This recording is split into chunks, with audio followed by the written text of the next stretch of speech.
En el nombre del Padre, y del Hijo, y del Espíritu Santo. Dios te salve María, llena eres de gracia, el Señor es contigo.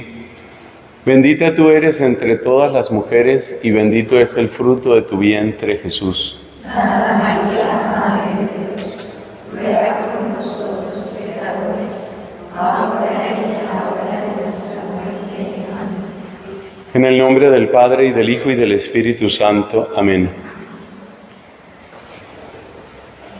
La herramienta principal de un pintor son sus pinceles y sus colores. La herramienta principal de un escultor, de aquellos que esculpen en la piedra, es el cincel, las distintas herramientas que tiene. La obra maestra de Dios son sus santos. ¿Cuál es la herramienta de Dios? Es lo que encontramos ahí en nuestro tablero. La herramienta principal de Dios es su providencia. Dios nos va esculpiendo, nos va modelando a través de su providencia. La providencia divina es el pincel de Dios, es el escultor de Dios. Es la herramienta de Dios. Aquí tenemos una definición muy completa, me parece a mí, de lo que es la providencia de Dios. La providencia de Dios es una dispensación ordenada y oportuna del bien que es necesario, posible y conveniente en cada etapa del hombre, de la criatura racional. Repito esa definición que nos va a servir de base en esta reflexión. Es la dispensación. Dispensar es dar, entregar, ofrecer. Es la dispensación ordenada y oportuna del bien. Dispensación ordenada y oportuna del bien que es necesario, posible, conveniente en cada etapa de la criatura racional. La mejor comparación para comprender la providencia es pensar en la labor de un buen maestro o de un buen médico. El buen maestro sabe que hay que recorrer un camino para que la persona que llega, por ejemplo, va a aprender un idioma. La persona llega a nivel 0 y hay que llevarlo a nivel 100. Pero no se puede de un salto. En un día no va a lograr eso. Entonces hay que darle, cuando está en el nivel 0, hay que darle lo que se necesita en el nivel 0 para que pueda pasar al nivel 1, al 2, al 5, al 7. Cuando ya está en el nivel 6, 7 o 10, ya se le pueden dar cosas que no se le daban antes. Pero eso que se le da en el nivel 7 o en el nivel 10, todavía no es lo mismo que se le puede dar en el nivel 20. Y así va cada vez mejorando. Es dar lo que se debe dar lo que se puede dar en cada etapa para el camino que la persona lleva. Es un dar ordenado, eso es lo propio de un buen maestro. El buen profesor va dando, pero va dando ordenadamente. Primero esto, después esto otro. Primero vamos a aprender las vocales. Luego vamos a aprender estas sílabas. Luego vamos juntando y produciendo estas palabras. Poco a poco. Esa es la ley de la providencia, poco a poco. Y así nos va llevando Dios también. El camino hacia la santidad es el camino del poco a poco. Es el camino de la dispensación ordenada y oportuna. La providencia divina condensa al mismo tiempo su sabiduría, que nos conoce y que conoce lo que necesitamos y que conoce lo que quiere hacer con nosotros, sabiduría. Pero también está la bondad. La providencia es una expresión de bondad. ¿Qué hay que dar?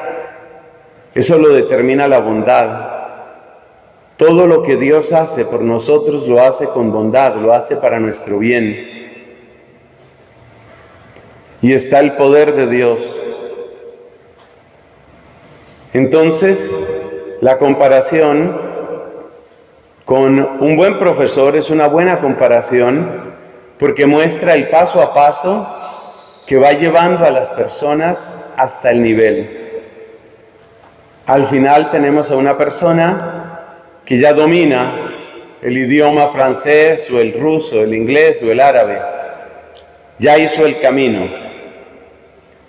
Jesús nos habla de esta providencia, por ejemplo, cuando dice, el discípulo no es como el maestro. Cuando termine su formación va a ser como el maestro. Es decir, que se va poco a poco. Hay otros oficios que también se parecen a la providencia. Uno que me gusta mucho es el que tiene que ver con la jardinería. Sobre todo, pues con lo más elemental de la jardinería, que es el agua. Si una persona dice, durante un mes, esta planta necesita 8 galones de agua, y trae un tanque con 8 galones y le echa los 8 galones de agua, pues seguramente mata a la planta. El arte de la jardinería es dar lo que se debe dar en cada momento. De esto nos habla la carta de Santiago, cuando nos dice que el agricultor espera las lluvias tempranas y tardías. La lluvia ordenada, es una de las expresiones más bellas de la providencia de Dios. Dios va dando lo que se necesita. Es un bien necesario, posible y conveniente. Así Dios nos va formando. Así Dios nos va cambiando. Hay una expresión que está en el capítulo 1 de San Juan, que dice que por Cristo hemos recibido gracia sobre gracia, o gracia por gracia. Una de las interpretaciones de ese versículo es que cada cosa que Dios te da es una expresión de su amor hacia ti, es una bondad que Él construye en ti, pero también es una preparación para otro regalo. Cada regalo es preparación para un nuevo regalo. Y así lo que Dios nos da, al mismo tiempo es bueno y es preparación de algo mejor. Recuerden la frase que le dijo Cristo a Natanael: verás cosas mayores. El bien que recibes es preparación para el bien que recibirás. De esto que acabo de decir, se deducen 2 cosas importantes, queridas hermanas. Primera, que hay un gran peligro, hay un terrible peligro en quedarse uno con un bien parcial. Dios nos va llevando, nosotros todos somos peregrinos, nosotros somos peregrinos, somos caminantes, y un pecado muy grave de un caminante es entretenerse. Qué bonito que está esto aquí. Ojalá nunca salgamos del Aguacatal. Somos peregrinos. Todo es etapa, todo.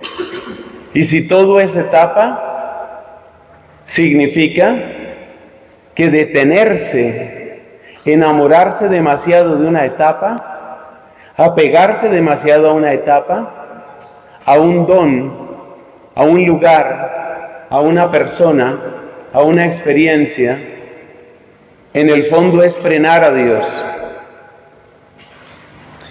La gran maravilla de una santa tan bella, la bella entre las bellas, María Santísima, es la sublime libertad de su corazón, un corazón en absoluta disposición, lo que tú quieras, como tú quieras, cuando tú quieras, durante el tiempo que tú quieras. Esa absoluta libertad le deja libres las manos a Dios. Cada don que Dios te da es preparación para el don que quiere darte. ¿Y cuál es el último de esos dones? Él mismo. Es Él mismo, convertido en regalo perfecto y pleno para ti. Esa es la visión beatífica. Ese es el cielo. El cielo es el regalo último, que no es otra cosa, sino Él mismo convertido en regalo para ti, Él mismo hecho regalo para ti.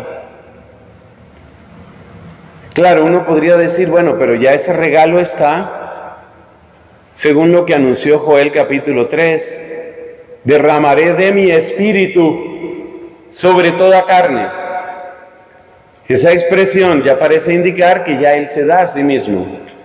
Efectivamente, la efusión del Espíritu es la autodonación del Señor, pero nuestra capacidad de recibirlo en ese momento no es perfecta. El don es perfecto, pero la capacidad no es perfecta. Si el don es perfecto, pero la capacidad no es perfecta, entonces no se completa el regalo. Es como una persona que quisiera regalarte todo el oro que hay en el planeta Tierra. Eso son muchísimas toneladas. Y hay alguien que quiere regalarte todo el oro que hay en la Tierra, pero tú únicamente tienes una bolsita. El don es perfecto, pero lo que cabe en la bolsita es muy poquito. Por eso el cielo contiene un regalo que es ensanchar tu corazón para hacerte capaz de recibir el regalo. La manera como lo explica la teología es muy bella. Normalmente nosotros entendemos las cosas a través de conceptos que forma nuestra inteligencia, y a través de conceptos entendemos la realidad. En el cielo no se entienden las cosas conceptualmente, sino que Dios ocupa el lugar de los conceptos para darse a entender a sí mismo, por sí mismo a nosotros.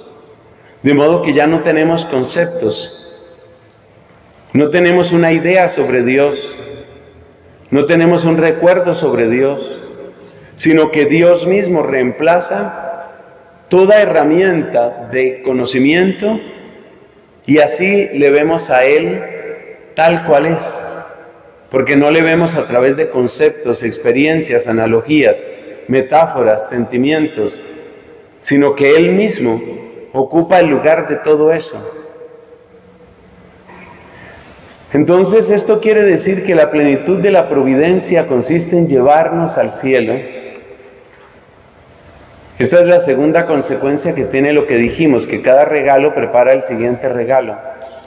El regalo último es el cielo, pero el cielo no como una cosa, ni como una casa, ni como un lugar, sino el cielo que es Él mismo dado a ti, Él mismo reemplazando toda tu capacidad de pensar, de sentir. Él reemplaza tu capacidad de pensar y Él mismo se convierte en el medio a través del cual tú lo conoces a Él. Yo me voy a prepararles un lugar, dijo Cristo, cuando esté listo volveré y los llevaré conmigo para que ustedes estén donde yo estoy. Así habla Cristo, para que ustedes estén donde yo estoy. O sea que el destino, la meta de la providencia es la plena, la total participación en el ser de Dios. No existe ninguna palabra que pueda describir eso. No existe ninguna palabra, ninguna idea, ninguna comparación que se asemeje a eso, a lo que es la bienaventuranza eterna. Entonces, ya vemos un poco lo que es la providencia y lo que quiere la providencia en nosotros. Ahora entramos a la parte dura de esta predicación. Porque claro, cuando le hablan a uno todo esto del cielo, si uno tiene, aunque solo sea un poquitico de amor a Dios, cuando le hablan así del cielo, seguro que a uno se le enciende algo hermoso en el corazón. Pero hasta ahí era la parte bonita, ahora vamos con la parte dura. ¿Cuál es la parte dura? Es la que tiene que ver con esas flechitas que nos están acompañando desde el principio.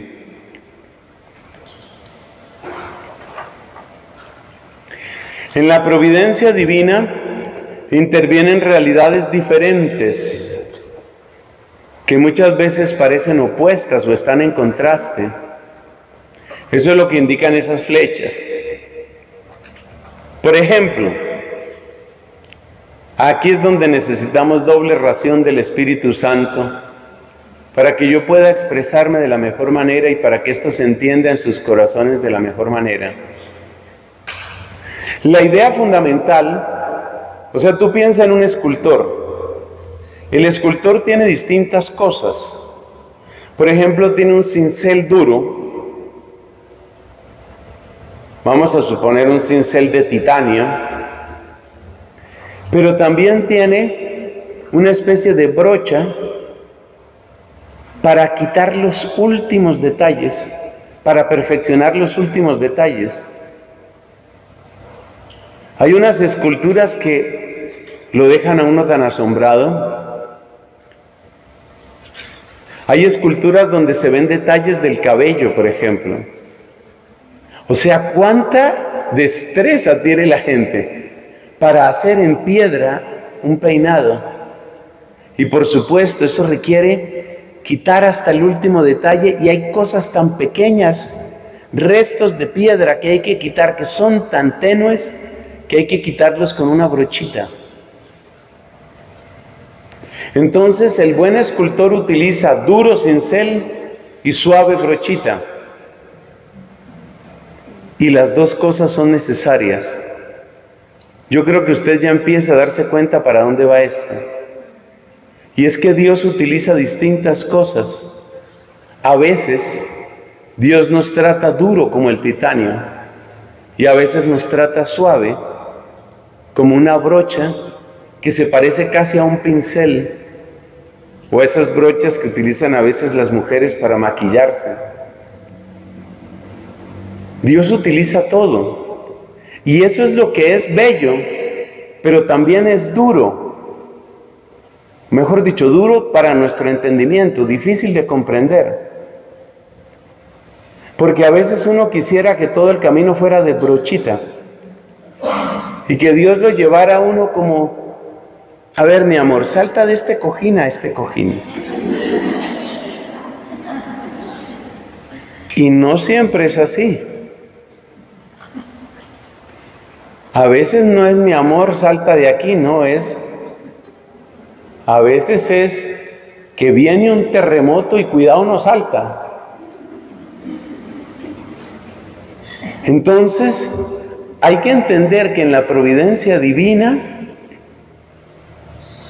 hay herramientas muy diferentes. O sea, a ver, que yo me pueda explicar, Dios mío. La herramienta fundamental es la providencia. Pero dentro de esa herramienta, que yo creo que ya me toca llamar la caja de herramientas, dentro de esa caja de herramientas hay muchas. Y el problema de uno, cuando se trata de la docilidad a la providencia, es que uno tiene sus propios gustos. Ese es el problema. Y usted no puede escapar de que usted tiene sus gustos. Por ejemplo, hay personas que tienen una gran sensibilidad estética y quisieran que Dios todo se lo explicara a base de belleza, armonía. Hay personas que tienen mucha inteligencia y quisieran que Dios todo se lo explicara a través de conceptos. ¿Cómo eres tú? Yo no sé, supongo que cada uno de nosotros es diferente. Pero lo que sí es verdad es que cada uno de nosotros tiene sus propias preferencias. Y en esto entran muchas cosas, en esto entra la genética, la cultura, la familia, la crianza, la salud. Por eso hay gente que gusta más de unos predicadores que de otros. Hay predicadores que hablan siempre como si estuvieran regañando. No es el caso, por supuesto.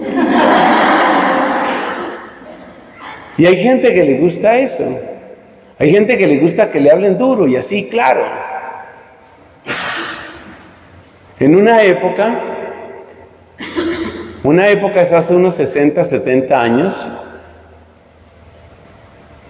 en la Basílica de Nuestra Señora de Chiquinquirá, pues predicaban obviamente muchos grandes oradores, muy buenos sacerdotes, y yo alcancé a conocer ya anciano, un sacerdote que en su juventud había predicado allá en Chiquinquirá, en la Basílica. Y él mismo contaba cómo se acostumbraba la predicación en aquel tiempo. Un buen sermón era el que mandaba a la gente 3 o 4 veces al infierno. El sermón tenía que ser duro. Era lo que se estilaba en aquella época. Y por eso te digo, cada uno de nosotros tiene sus propios gustos. Hay gente a la que le gusta que le hablen duro, crudo, sin tapujos, al grano. Diga, a ver. Hay gente, en cambio, que le gusta que le hablen con sutileza, con delicadeza, con suavidad. ¿De qué depende eso? De muchas cosas. Como hemos dicho, depende de la cultura, depende de la familia, depende de la crianza.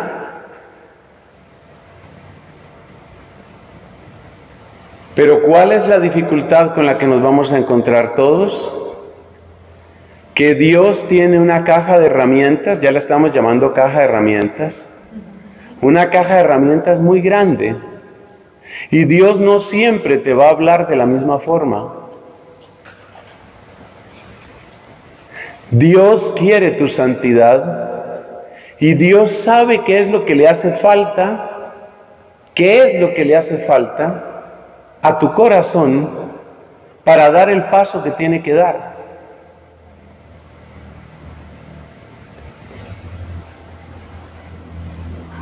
Mi mamá, fíjese que yo no solo hablo de mi papá. Mi mamá se murió hace casi 13 años. La manera como sucedió la muerte de ella fue una cosa muy dura, porque básicamente se descubrió que tenía un tumor. No había otra posibilidad sino operarla. Si no la operaban, le esperaba una muerte espantosa. Pero la operación era muy incierta en su resultado. Efectivamente, no le fue bien en la operación. De lo que nos dimos cuenta, nunca recuperó la conciencia. y finalmente murió. Después de varias semanas en un estado como en coma, presumo yo que estaba en coma. Yo no sé mucho de medicina, casi nada, pero murió. Por supuesto, de las cosas más duras que muchos de nosotros hemos sufrido es eso, la muerte del papá, de la mamá. Uno de mis hermanos hizo un comentario que me impactó profundamente, me recorrió de arriba abajo, porque él hacía referencia a Dios.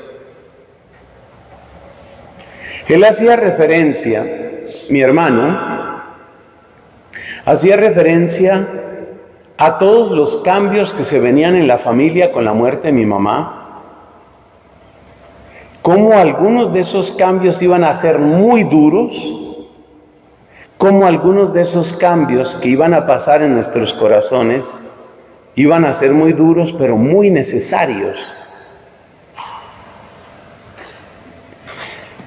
El comentario de mi hermano fue: entonces, la muerte es otro recurso más que Dios tiene. Gracias a Dios, nadie en mi familia se rebeló contra Él, contra Dios, nadie. A todos nos dio durísimo, pero nadie se rebeló. El que puso en palabras lo que estábamos sintiendo fue mi hermano, y la expresión de él fue esa: entonces la muerte es otro recurso más que Dios tiene. Es decir, que ponernos a nosotros, la familia, a transitar por ese valle de dolor que fue la pérdida de mi madre, ponernos a transitar por ahí, ese era el cincel de titanio. O sea que a veces uno tiene que pasar por esa clase de cosas. Otras veces es muy suave la acción de Dios. A veces es muy comprensible, a veces es incomprensible. Si ustedes miran las vidas de los santos, ustedes se dan cuenta que muchos de ellos tuvieron que pasar por cosas durísimas. Pero esas cosas durísimas eran cinceles de titanio. Y a través de esos golpes de cincel, Dios estaba quitando lo que debía quitar. Hay una anécdota que cuentan de Miguel Ángel, el gran artista del Renacimiento, pintor, escultor. Alguien le preguntaba que si era difícil hacer una escultura. Algunas de las más hermosas esculturas que tiene este planeta las hizo Miguel Ángel. El Moisés, el David, la Pietà. Son 3 obras inmortales y parece increíble que un mismo ser humano las haya hecho las 3. Y otras más. Miguel Ángel recibe esa pregunta, que si es muy difícil ser escultor. Y él decía: no es tan difícil. Lo que hay que hacer es tomar el bloque de piedra y quitarle lo que sobra.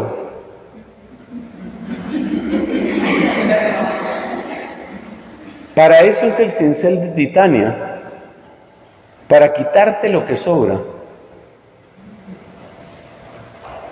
Pero si tú entrevistas al bloque de piedra, tú le dices: señor bloque de piedra, ¿usted quiere que le quitemos algo? Bloque de piedra se arropa y nos mira, ¿cómo que me va a quitar?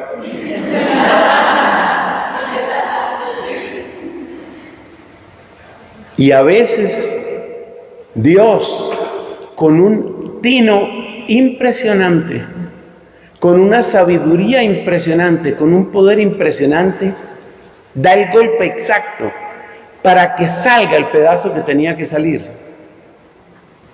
Pero ese golpe duele. Y ahí es donde uno no entiende Ahí es donde uno se queda desconcertado. ¿Por qué esta enfermedad? ¿Por qué tenía que morir tal persona? ¿Por qué esta ruina? ¿Por qué esta oración no es escuchada?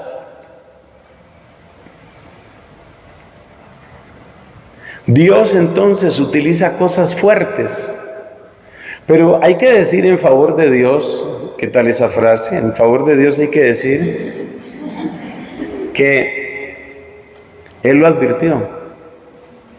Él lo advirtió. Hay varios pasajes bíblicos donde se advierte la necesidad del cincel de titanio. Obviamente no aparece la expresión cincel de titanio. Mira lo que dice Dios. Empecemos por la frase más directa, en mi estimación. Juan capítulo 15.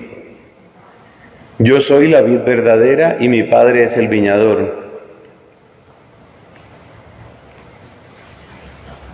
Ustedes son mis sarmientos. Todo sarmiento que no da fruto, lo arranca. Hasta ahí dice uno, bien, estamos de acuerdo. Si no van a obedecer a Dios, que los arranquen, bien. Espere la frase que sigue. Al que da fruto, lo poda. Esa es la segunda entrevista que hay que hacer. La primera fue al bloque de piedra. La segunda es que hay que preguntarle a ese sarmiento, esa rama, ¿no? Dice uno, de la vid. Pregúntele a ese sarmiento, ¿su merced quisiera que le quitáramos un pedazo? Y lo mismo que el bloque de piedra, el sarmiento va a decir, no, yo estoy bien así. A mí déjenme así tranquilito. Dios tiene que quitar cosas. Cristo lo advirtió, tengo que quitarte cosas. ¿Y cuándo va a llegar eso? No sabemos. No sabemos. Parte de la providencia es que uno no sepa. Pero es muy difícil, es un poco largo explicar esa frase. Por ahora recíbemela simplemente así. Parte de la providencia es nuestra propia ignorancia. Esa frase es muy rara y es muy difícil de explicar.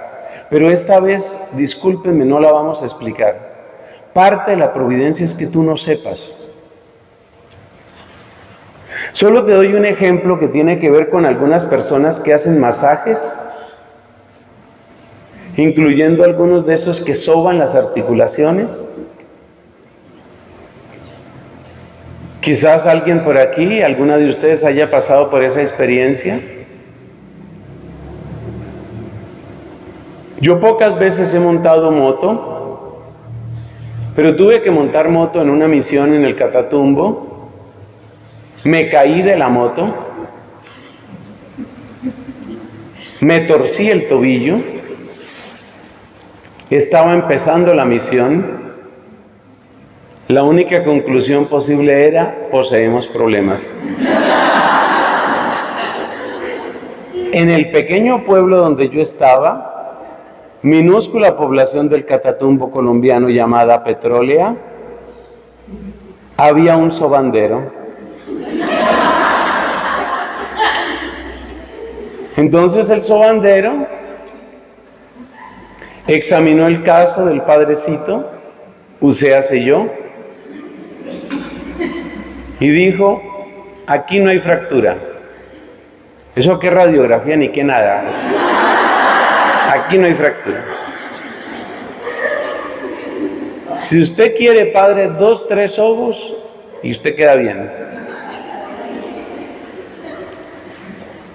Hubo que ejercer amplia fe en Dios y en el sobandero. Entonces, ¿cómo es el sobo? En primer lugar, esta gente tiene unas manos que las entrenan doblando tuercas.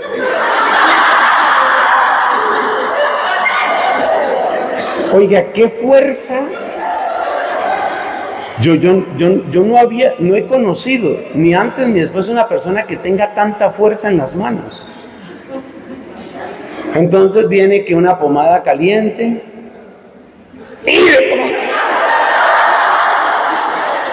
pero es de pronto. A usted no le pueden avisar, porque si le avisan, usted tiembla los músculos y ahí sí puede haber un desgarre. Entonces, para ser sobandero, que quizás alguna de ustedes diga, yo tengo como vocación de sobandero, hay que tener manos de guante de catcher, en primer lugar. Hay que tener muchísima fuerza y hay que ser un poco sordo. ¿Qué sordo? Porque la gente va a pegar unos gritos bárbaros. Oiga, pero qué maravilla este señor. Efectivamente, 2 ojos y el padrecito quedó como nuevo y nunca volvió a molestar el tobillo, todo en orden, todo bien. Esa no es una explicación, pero es una manera de decirle por qué Dios, que tiene algo de sobandero, por qué Dios muchas veces no le avisa a uno las cosas. Esta no es una explicación teológica, sino informal, pero es para que usted vea que a veces si Dios le avisara, usted templaría el músculo y usted se opondría a Dios. Entonces Dios no avisa muchas cosas.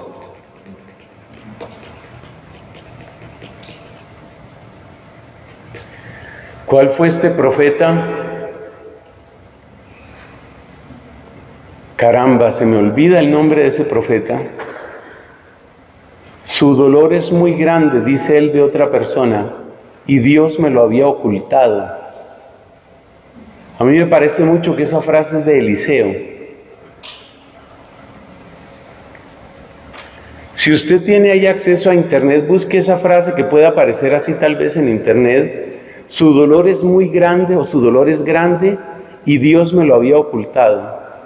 Si usted encuentra la cita exacta, entonces levanta su mano para que quede completa la grabación con esa cita. A mí me parece, pero puedo estar equivocado, me parece que es Eliseo, pero no estoy seguro. ¿Cuál fue el profeta que tuvo esa revelación? O sea, Dios, aunque Amós dice que Dios cuenta a todos sus amigos los profetas, hay cosas que Dios se reserva que pertenecen al secreto del Altísimo. Y varias de las cosas de la providencia pertenecen al secreto del Altísimo.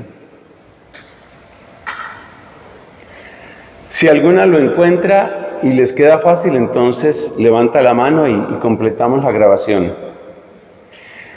Por ahora es necesario entender que Dios... A ver, ¿dónde estás leyendo? 2 de Reyes 4, 8, 6. Un día cuando Eliseo pasaba por Sunem, cierta mujer de buena posición le insistió que comiera en su casa. Ese es el pasaje, yo creo. Hazme el favor de pasarme el celular y yo leo aquí para que quede, porque quiero que quede eso en la grabación. Porque es importante ver cómo la providencia divina, Dios te lo pague. ¿Desde dónde debo leer?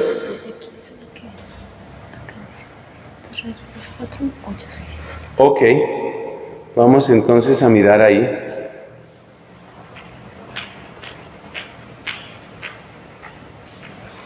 Pero, todavía no encuentro la frase. Nos falta la frase específica. Hazme el favor de buscar la frase específica y me lo pasas cuando lo tengas aquí. Es que eso es importante porque nos muestra cómo en el secreto de Dios hay muchas cosas. Y cuando Dios guarda en su secreto algunas cosas, es por pura misericordia con nosotros. Así, por ejemplo, a la inmensa mayoría de las personas, incluyendo sus amigos más entrañables, Dios no les dice la hora de su muerte. ¿Tenemos ahí un pasaje? ¿Es de Segunda Reyes? ¿De qué capítulo? ¿Capítulo 4? Gracias. Capítulo 27. Esto es.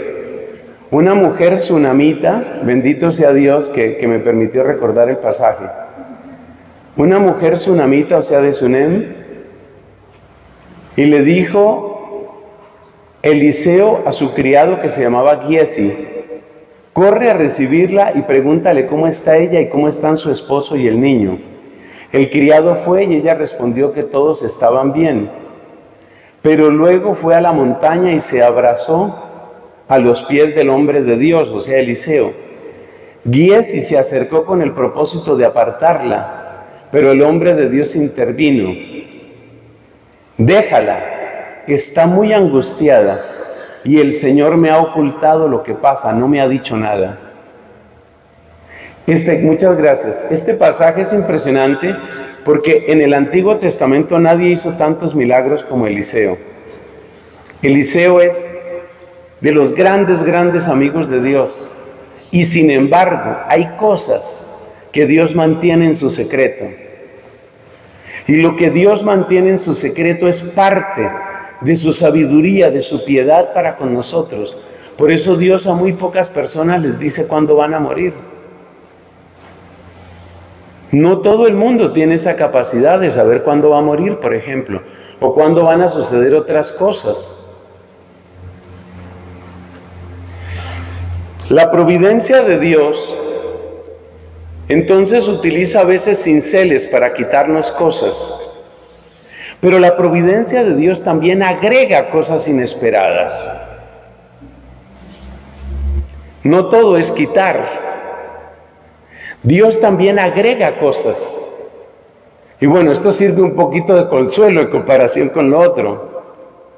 Dios agrega cosas. También la Biblia nos sirve de guía en esto.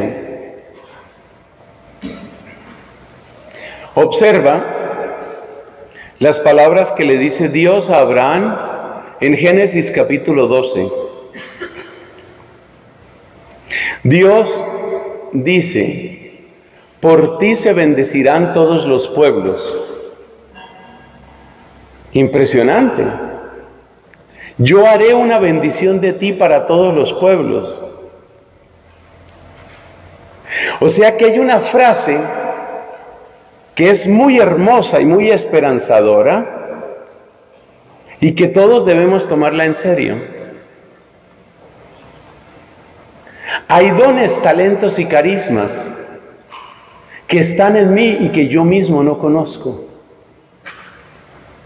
Y que Dios va a revelar con el tiempo. Yo estoy seguro que ustedes, hermanas queridas, en su camino de consagración han descubierto cosas así. Uno empieza a caminar y uno dice: yo no sabía que yo servía para esto.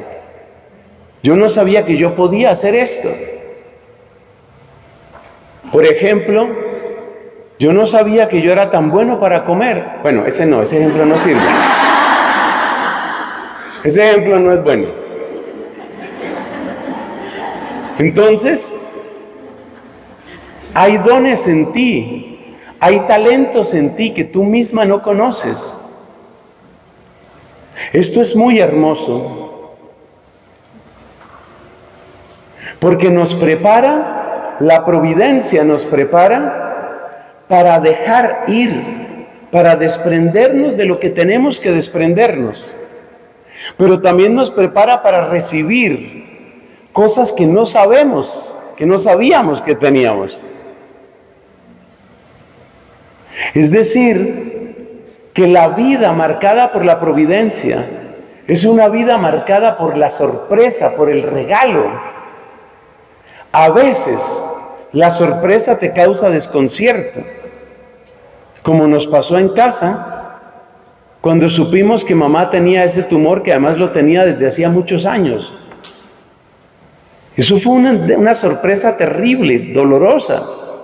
Pero a veces hay otras sorpresas Dios tiene preparadas para ti cosas que no te imaginas. Verás cosas mayores, volvemos a la frase. Dios tiene cosas para ti. La pregunta es si estamos dispuestos a vivir al ritmo de la providencia. La vida en santidad es vida al ritmo de la providencia. ¿Qué quiere decir esa frase? Al ritmo de la providencia quiere decir que con la plena disposición a que Dios quite lo que tenga que quitar y que Dios regale lo que tenga que regalar.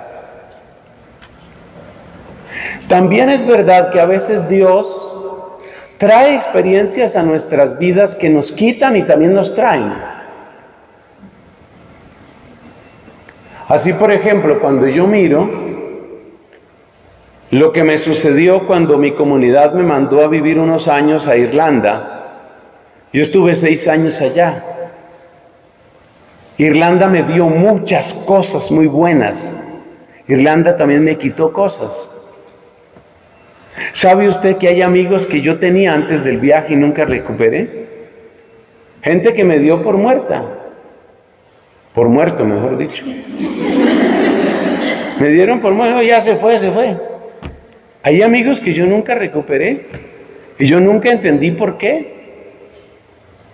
A veces Dios le tiene que quitar a uno personas así. Yo tuve compañeros de noviciado con los que congeniamos muy bien y me identificaba profundamente, pero no era sino que yo sintiera eso, ya se ha retirado, ya se fue, ya. Queda uno desconcertado, hay sorpresas que desconciertan, pero hay sorpresas que alegran. ¿En dónde tendrá Dios preparadas las próximas citas de amor contigo? Dios ya tiene pensadas citas de amor contigo, pero tú no sabes dónde son. Vivir al ritmo de la providencia es vivir en la plena disposición de que Dios haga su obra. Él verá cómo me lleva. Hay citas de amor que son inesperadas. Hace unos 4 años, creo que van a ser 4 años este año, yo tuve una crisis cardíaca que al fin no se supo exactamente qué fue, porque no fue un infarto. El hecho es que tuvieron que hospitalizarme. En esa hospitalización, yo recuerdo varias personas, pero recuerdo muy especialmente una enfermera que era como un ángel, habiendo tanta gente tan buena que me trató en ese lugar. Esta mujer tenía algo especial. Era una mujer creyente, expresamente católica, pero además su modo de tratar, no sé, había algo muy especial en ella. Era una expresión del cuidado de Dios para conmigo. Yo no me esperaba eso. Entonces, en esa habitación de ese hospital, Dios me tenía preparado este regalo. Dios sabe dar regalos en hospitales, o por las calles, o en la soledad, o en medio de la gente, o en una Eucaristía, o en medio de un llanto, o en una vigilia, o en una adoración, o en una conversación, o en una confesión. Lo que te quiero decir es que vivir al ritmo de la providencia es estar como en una disposición permanente. Si ustedes están enamoradas de Jesucristo, que espero que ese sea el caso, y que tengan un amor dulce, profundo y creciente hacia Cristo Jesús, es muy importante que ustedes vivan de esa manera. Háblenle con sublime amor a Cristo, según su propia sensibilidad, porque cada una tendrá su sensibilidad. Díganle a Cristo palabras parecidas a estas. ¿Dónde será nuestra próxima cita de amor? Y estén dispuestas a eso, cada una. La frase que yo acabo de decir tal vez te guste o no te guste, tú utiliza la tuya, pero háblale a Cristo así, háblale a Cristo así, o sea, con lo más dulce, con lo más encendido, con lo más profundo, con lo más ardiente de tu amor de persona, de cristiana, de mujer. Háblale con el máximo de tu amor a Él. ¿Y por qué es importante esa pregunta? ¿Dónde será nuestra próxima cita de amor? ¿Por qué es importante esa pregunta? Porque esa pregunta prepara tu corazón para recibir lo que Él te quiera dar, donde Él te lo quiera dar, y muchas veces a través de quien te lo quiera dar. Porque no todos los regalos son inspiraciones que llegan directamente a nosotros. Aquella bendita mujer, aquella enfermera, qué bien que hizo su tarea, nunca la volví a ver. Qué bien que hizo. No, si hubo una cosa rara, porque después de que yo, rara no, una coincidencia, después de que ya me dieron de alta, o sea, ya no sabían qué hacer conmigo, entonces dijeron, bueno, entonces vayas. Porque ya no se podía hacer más exámenes, ya no se sabía más nada sobre mí. Yo tenía que ir después a recoger unos resultados, y el día que fui a recoger los resultados, casualmente estaba ella en ese piso. Ahí me alcancé a despedir de esta enfermera. Pero de verdad que fue una expresión del amor de Dios esta mujer. Entonces, cuando tú le dices a Dios, cuando tú le dices a Cristo, tu amado, le dices, ¿dónde va a ser nuestra próxima cita de amor? Tú estás ya preparando tu corazón. Estás preparando tu corazón para lo que Él te quiera dar. Y eso te invita a vivir, que ese sería el título de esta predicación, vivir al ritmo de la providencia. Cuando tú empiezas a vivir al ritmo de la providencia, avanzas en santidad. Pero además, cuando empiezas a vivir al ritmo de la providencia, empieza a crecer en ti la paz interior. Porque la persona que vive al ritmo de la providencia es una persona que sabe que detrás de todas las maquinaciones humanas, detrás de todas las enfermedades, los accidentes, las intrigas, los problemas, hay uno que está dirigiendo. Hay uno que dirige la orquesta y es tu amado, tu Señor. Y eso da una paz muy grande, muy grande. Una paz que es victoriosa. Una paz que cambia la vida. Es la serenidad de los santos. Uno tiene que leer las actas de los mártires. Por favor, procuren no morirse sin haber leído las actas de los mártires. Eso se consigue en internet, es que eso uno lo tiene que leerlo. O sea, ¿cómo así que se va a morir uno y no ha leído cosas como estas? Era costumbre de los santos mártires en los primeros siglos de la Iglesia, cuando ya salía el decreto de ejecución, la expresión que ellos decían era, demos gracias a Dios. Se le condena a Cipriano, ese es un caso. Si ustedes miran en el oficio de lecturas de los santos Cornelio y Cipriano, usted mire ahí, cuando llega la condena, el prefecto, que era como el alcalde del lugar, presenta la sentencia. Condenamos a muerte, y dice el nombre completo, pero yo solo me sé Cipriano. Él fue obispo en Cartago, siglo III. Condenamos a Cipriano a muerte. Demos gracias a Dios. ¡Qué impresión! Esa gente vivía al ritmo de Dios. Si ya me llama, ya me voy. ¡Qué impresión! ¡Qué impresión! ¿Cómo llegan a tener esa perfecta conformidad con la voluntad divina? O esta santa que se celebra la próxima semana, Santa Inés mártir, también del siglo III. En la descripción del martirio de Santa Inés, que también está en el oficio de lecturas, leemos lo siguiente: ella fue condenada a ser decapitada. Para ser decapitada tenía que poner su cabeza sobre una especie de roca y el verdugo, de un golpe de espada, le arrancaba la cabeza. Esa fue la manera de matarla. Ella tenía como unos 12, 13 años. La iban a decapitar. Y entonces dice el que escribe el martirio de Santa Inés: no temblaba ella, temblaba el verdugo. Temblaba el verdugo.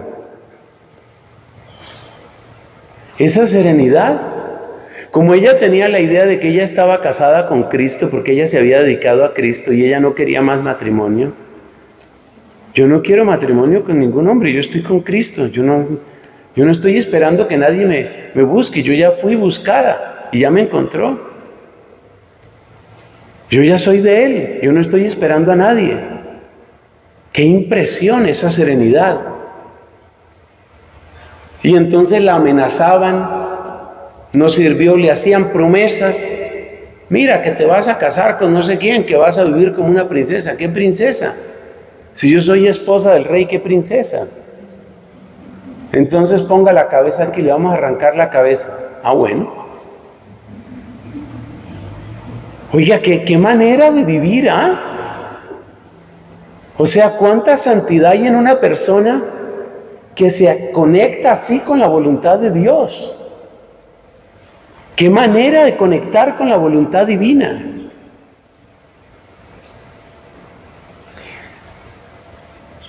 Entramos a la última parte de nuestra predicación. Vivir al ritmo de la providencia significa que nosotros no absolutizamos, y ahora les voy a decir una serie de palabras, de parejas de palabras, acuérdense las flechitas. Les voy a decir una serie de parejas de palabras para decirle que no vamos a depender ni de la una ni de la otra. No vamos a depender ni de lo nuevo ni de lo tradicional, de ninguna de las dos. Ni de lo nuevo ni de lo tradicional. Hay gente que solo quiere lo nuevo. A ver, ¿cuál es la última tendencia? La última tendencia en espiritualidad, la última tendencia en libros que estén de moda. No. Nosotros no dependemos de la última moda, no. ¿Estamos aferrados a lo tradicional? Tampoco. No dependemos ni de lo nuevo ni de lo tradicional. En las cosas nuevas y en las realidades nuevas hay bendiciones de Dios y hay cosas muy positivas y se necesita discernimiento. Y en las cosas tradicionales hay grandes bendiciones de Dios y se necesita discernimiento. No nos apegamos ni una cosa ni la otra. En esto puede servirnos de maestro el recientemente difunto Papa Benedicto, que hablaba de la continuidad entre antes del concilio y después del concilio. Decía el Papa Benedicto, hay gente que cree que la Iglesia llegó hasta 1962, cuando empezó el concilio y ahí se acabó todo. Y hay otra gente que cree que la Iglesia empezó en 1962 con el concilio y antes no había nada. Ninguna de las dos. Entonces yo, por ejemplo, trato de vivir esto. Me gustan las lenguas clásicas, me gusta el latín. Todos los días yo publico en mi cuenta de TikTok, porque yo tengo TikTok. En mi cuenta de TikTok, yo publico todos los días el Evangelio en latín, el Evangelio del día en latín, todos los días. Ahí lo publico. Y me gusta que la gente conozca el latín, ame el latín, aprecie lo que traía la liturgia en latín. Hoy, por ejemplo, la plegaria eucarística de la Santa Misa Voy a decir la del Novus Ordo, la autorizada por Pablo VI, pero la voy a leer en latín. Creo que ya alguna vez hicimos algo así con ustedes, creo. Por la cara que hacen, creo que no.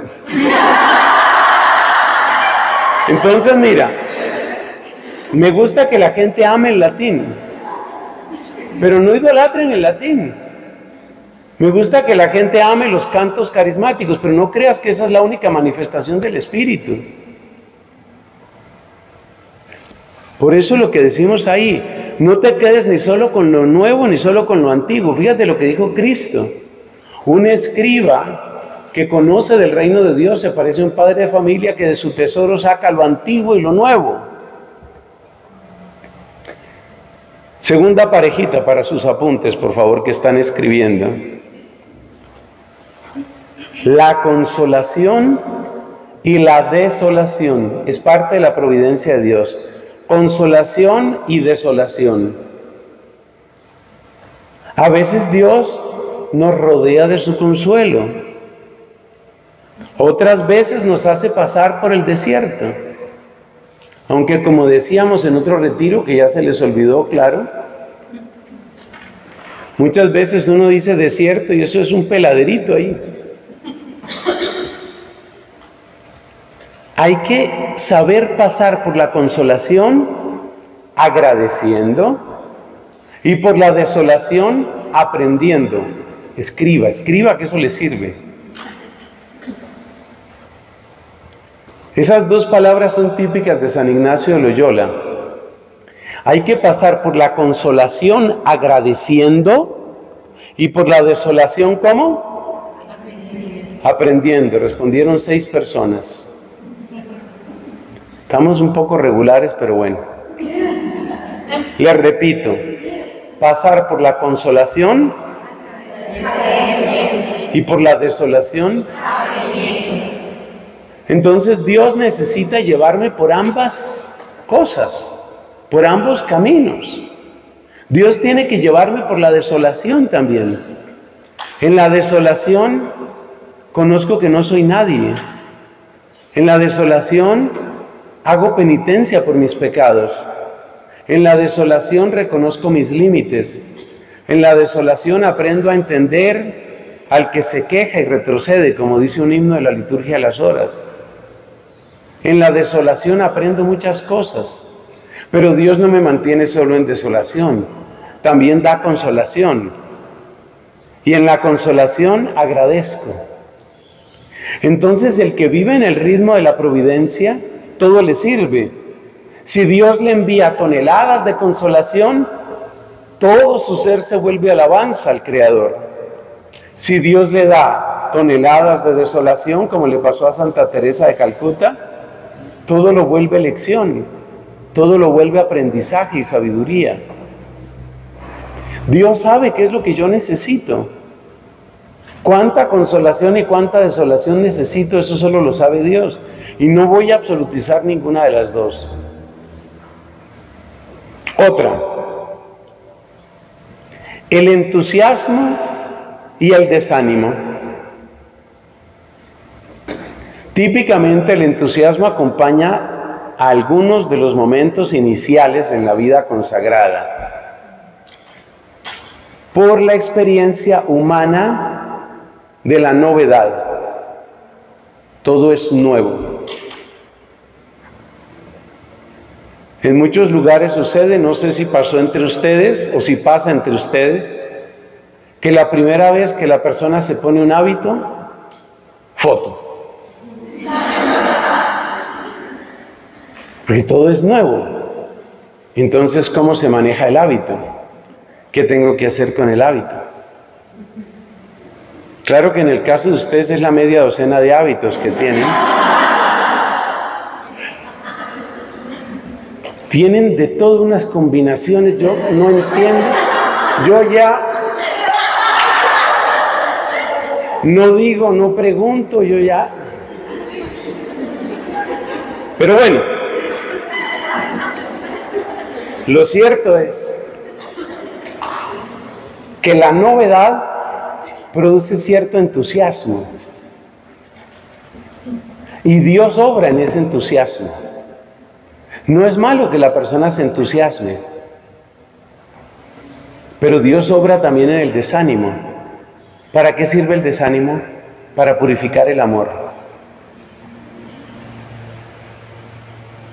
¿Y para qué sirve el entusiasmo? Para confirmar el bien inicial. El entusiasmo se parece al noviazgo.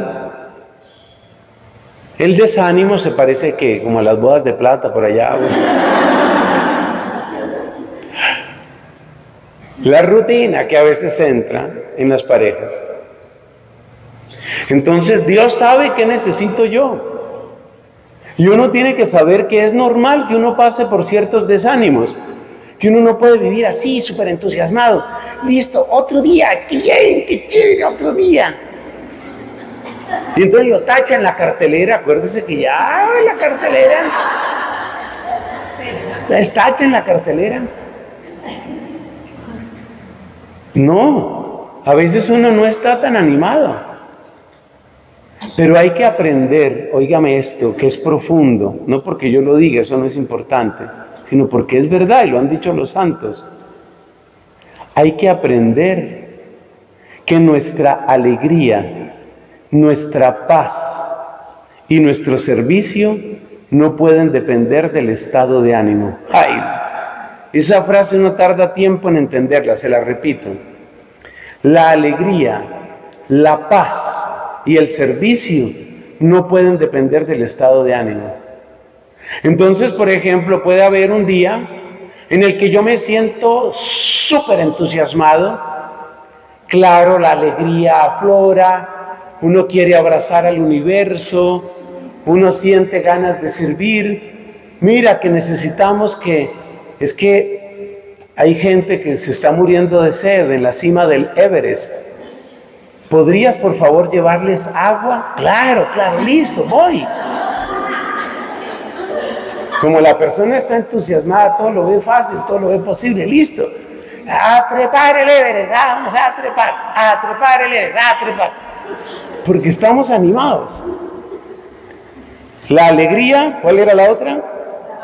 La paz y el servicio no pueden depender del estado de ánimo. Hay días que uno está súper entusiasmado y uno se siente capaz de llevar agua al Everest. Pero hay otros días en que le dicen tiene que llevar agua para la otra pieza, tan lejos. Todo le parece difícil, le parece pesado, le parece cansón. La alegría no puede depender del ánimo. Pocos santos han comprendido esto. Pero entre esos santos, 3 que yo conozco, debe haber muchísimos más, pero 3 que yo conozco son San Francisco de Asís, el fundador de mi comunidad Santo Domingo de Guzmán, y por supuesto, la querida Catalina. La alegría no dependía del ánimo. Óigame eso, es que esa es prueba de verdadera madurez espiritual. Cuando una persona solo tiene alegría cuando está entusiasmada, Catalina llama a esa persona mercenario. O sea, tú estás trabajando a sueldo. Hay rumores de que Santa Catalina era santandereana.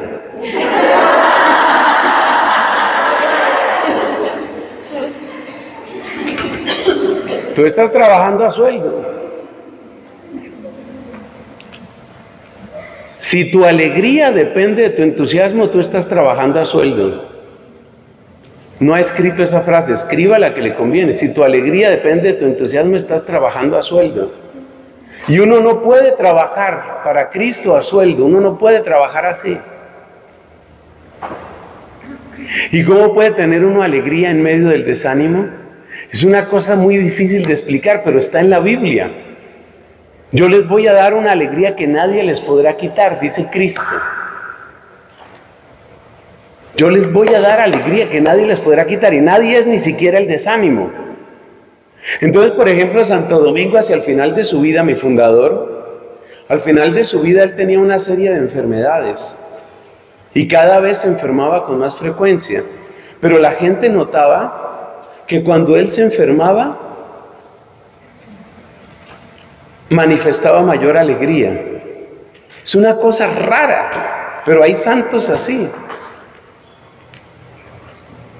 La mayor parte de nosotros, y es como lo más natural, cuando la salud decae, se nos baja el ánimo y se nos baja la alegría. Pero hay unos cuantos santos que no. Y uno tiene que ponerse esa meta. La alegría no puede depender del ánimo. Y la paz no puede depender del ánimo. O sea que uno puede estar en gran desolación y en gran tentación y sin embargo está en una gran paz. ¿Y eso existe? Sí existe, claro que existe. Y de nuevo las vidas de los santos son las que nos muestran eso. Una paz profunda en medio de la tribulación. Es como un barco que está siendo azotado por las olas y sacudido, pero la cabina del piloto está firme y está tranquila. Y el hombre está tomando las mejores decisiones. Esa es la paz que necesitamos. La paz no puede depender del ánimo. Uno de los síntomas de inmadurez espiritual es cuando la paz depende del ánimo. Muy mal síntoma. Mal. Y el servicio no puede depender del ánimo. Entonces, vivir al ritmo de la providencia es entender que cuando me llega el desánimo y cuando me siento así como contra el piso, en esos momentos también hay alegría y también hay paz y también hay servicio.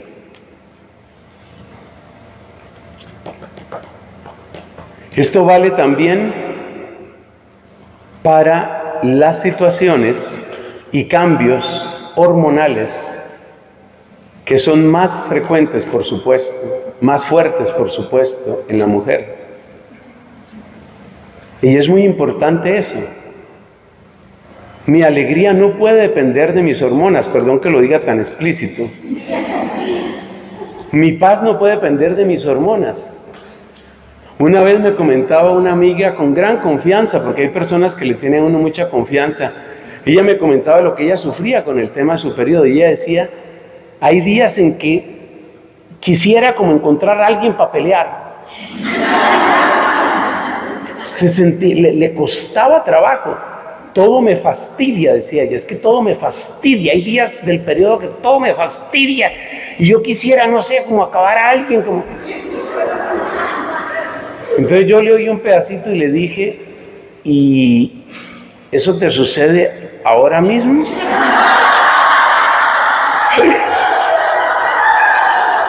Uno tiene que tomar sus medidas. Entonces, mi alegría, mi paz no pueden depender ni de las hormonas, ni del ánimo, ni de las circunstancias, no puede depender de eso.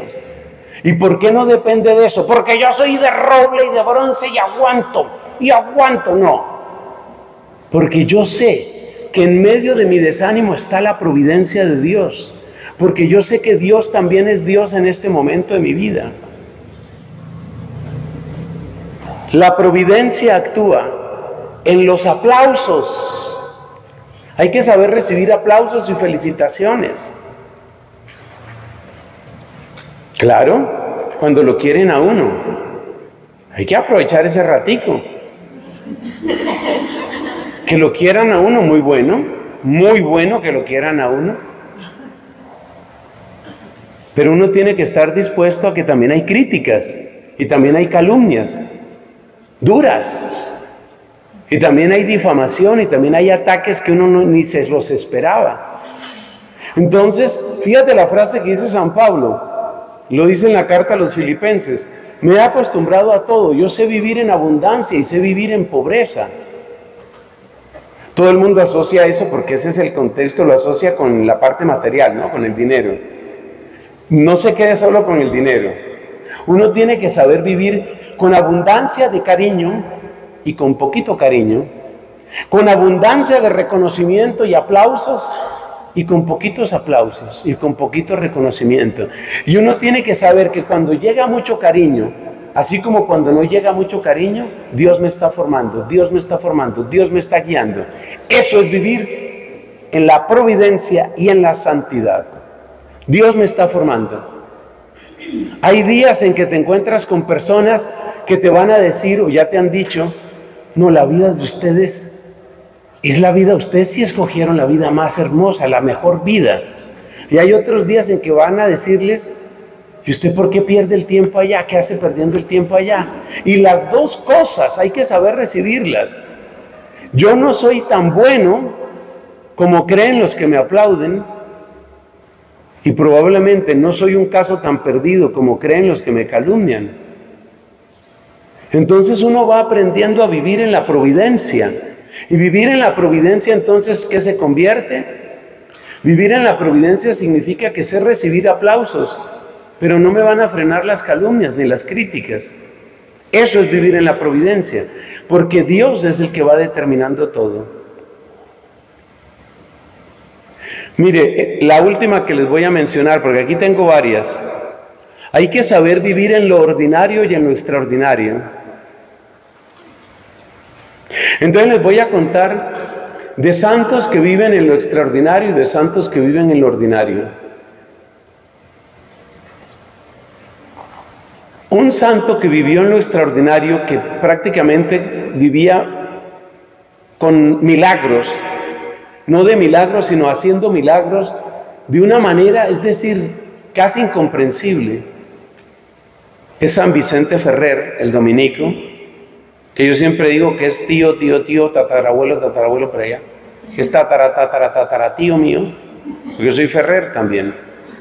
Bueno, el hecho es que él llevó una vida con muchísimos milagros, pero muchísimos. Es que él hacía muchísimos milagros. San Antonio de Padua es otro que hacía muchísimos milagros, pero muchísimos. Hay otros santos, en cambio, que han llevado una vida como tan ordinaria, como que casi nunca pasaba nada. Entre ellos, nuestro querido San José y la misma Virgen María. Yo tengo una devoción secreta que es Nuestra Señora del 26 de marzo. Nadie ha oído de Nuestra Señora el 26 de marzo.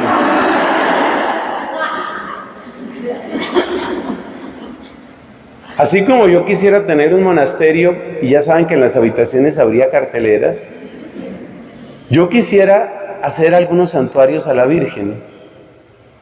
Uno de esos santuarios es Nuestra Señora el 26 de marzo. ¿Pero qué pasó el 26 de marzo? Pues es que ese es el chiste, que el 26 de marzo no pasó nada. El 25, ¿qué pasó el 25? La Anunciación. Entonces el 25 es el día del ángel, el mensaje, la encarnación, el milagro de milagros. Esta bendita Virgen queda embarazada. Llegó el 26, ¿y el 26 qué pasó? Ese es el problema, que no pasó nada. Entonces, todo el mundo mira a Nuestra Señora de la Anunciación, o sea, el día, pero hay que mirar también el día 26. Entonces la misma Virgen María vivió, como dice una canción, amando sin milagros, viviendo de su fe. Muchos santos fueron así. Piense usted, por ejemplo, esta bendita mujer santa mártir, Edith Stein, que se llamó como Carmelita Benedicta de la Cruz, era que se llamaba ella, ¿no? Teresa Benedicta. Gracias, Teresa Benedicta de la Cruz. ¿Qué hizo ella? Estudiar mucha filosofía. Descubrió a Santa Teresa de Jesús, descubrió el Carmelo, entró al Carmelo. No se cuenta de ella ninguna visión, ninguna revelación. Se la llevan por judía a un campo de concentración, muere en un campo de concentración. Ahora me entienden ustedes por qué es importante el santuario de Nuestra Señora el 26 de marzo. Porque hay muchas vidas que son así, sin milagros. Entonces, ¿cómo tiene que ser uno con la providencia? ¿Esperar lo ordinario o esperar lo extraordinario? Las dos cosas. No le quites a Dios la posibilidad de lo extraordinario. Algunas espiritualidades, entre las cuales está peligrosamente mi amigo San José María, escribá de Balaguer, le ponen tantas restricciones a lo extraordinario que casi parece que fuera un imposible y que no va a suceder y que me perdone San José María, pero eso es así. Le pone tantas restricciones a lo extraordinario que casi parece que no pudiera suceder. En el otro extremo, tenemos algunos predicadores de lo extraordinario y de todo lo maravilloso que Dios hace, que parece que Dios tuviera que mantenerte en un 25 de marzo perpetuo. No. Entonces, vivir en la providencia es estar dispuesto a ambas cosas. Yo les quiero decir que yo trato de hacer eso. Yo trato, pero claro, uno se equivoca tanto, uno es tan mediocre, tan miserable. Pero de verdad que yo busco con todo mi amor hacer eso. Vivir lo ordinario y lo extraordinario. Y yo no puedo negar que a mí me han pasado milagros. ¿Y por qué pasan? Pues porque Dios quiere. Dios hace milagros. No le quites a Dios el derecho de hacer milagros en tu vida. Así como decíamos que Él tiene sus citas de amor contigo, no le quites ese derecho. Pero tampoco dependas de los milagros. O sea que si no volviera a suceder un milagro en tu vida hasta el día de tu muerte, es decir, en todas las carteleras que te quedan, si no volviera a suceder un milagro en tu vida, tú igual lo vas a amar sobre todas las cosas. Pero si Dios quiere salpicar de milagros tu vida, pues dale gracias. Varias de las santas que han tenido revelaciones impresionantes jamás las buscaron, pero estaban abiertas. Antes he mencionado a Catalina Labouré, ahora tengo que mencionar a Santa Bernardita, por ejemplo. Ella no estaba buscando nada de lo que le sucedió. Cosas maravillosas. Entonces, vivir en la providencia, y con esto terminamos por ahora. Vivir en la providencia es estar abierto a ambas cosas. Dios puede llevarme por el camino ordinario. ¿El camino ordinario cuál es? Una vida con orden, formación y virtudes. Dios me puede llevar por ahí hasta el día de la muerte. 40 años donde la hermanita llevó una vida ordenada, virtuosa. Un día la fueron a despertar y estaba como un pollo. Había muerto. Su vida fue ordinaria, pero Dios también puede hacer cosas extraordinarias. Lo que pasa es que uno no tiene ni que apegarse a lo ordinario, quitándole a Dios el derecho de hacer milagros en la vida de uno y a través de uno. Uno no puede apegarse al ordinario quitándole a Dios el derecho de hacer milagros en uno y a través de uno. Ni tampoco uno debe apegarse a lo extraordinario como exigiéndole a Dios que tiene que hacer milagros. No. Ninguna de las dos cosas. Yo no voy a depender ni de lo ordinario ni de lo extraordinario. Él sabrá cómo me lleva. Él sabrá lo que hace. En este sentido, amo. Solo la conozco un poquito, la voy conociendo un poquitico más, a Santa Faustina Kowalska. Obviamente doy especialmente ejemplos de mujeres por ustedes.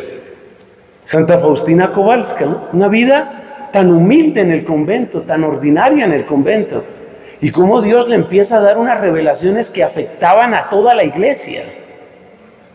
Entonces vamos a estar dispuestos a ambas cosas, a lo ordinario y a lo extraordinario. Y no vamos a perseguir ninguna de las dos. Acuérdate esa frase de Santa Teresa de Jesús: ¿qué mandáis hacer de mí? Dadme muerte o dadme vida, honra o deshonra me dad. Y dice más adelante, ya del todo me rendí, ¿qué mandáis hacer de mí? Lo ordinario, lo extraordinario. Hay cosas tan bellas que Dios hace con algunas personas.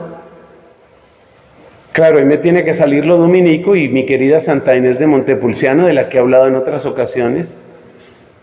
Esta monja era fantástica para los exorcismos. ¿Tú crees que ella buscaba ser exorcista? De hecho, ella no era exorcista oficialmente. Pero el demonio le tenía tanto fastidio y sobre todo tanto miedo, que las oraciones de ella y la sola presencia de ella alejaba al demonio. ¿Tú crees que ella buscó eso? Ella no buscaba eso, pero estaba dispuesta. Dios sabrá cómo me lleva. ¿Qué mandáis hacer de mí? Ya del todo me rendí. ¿Qué mandáis hacer de mí? Gloria al Padre, al Hijo y al Espíritu Santo.